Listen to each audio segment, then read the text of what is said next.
قد تسأل في يوم من الأيام ليش أدعو الله سبحانه وتعالى وما تكون هناك أي إجابة؟ اسمعني أرجوك. الطبيب ما يعطينا الدواء اللي إحنا نبيه، ولكن يعطينا الدواء اللي إحنا نحتاجه.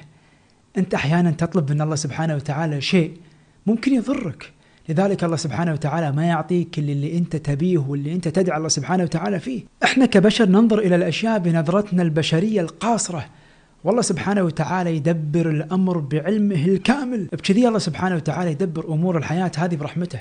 أو ممكن الله سبحانه وتعالى يبي يعطيك ما سألته، ولكن الوقت لم يحن بعد. توقيت استجابة دعائك هي جزء من حكمته سبحانه، اللي أنت أساسا ما تشوفها ولا تتوقعها. شنو أجمل من أن احنا تأتينا أمانينا في الوقت اللي فعلا احنا بأمس الحاجة لتلك الأماني اللي احنا ممكن نسيناها، لكن الله سبحانه وتعالى ما نساها.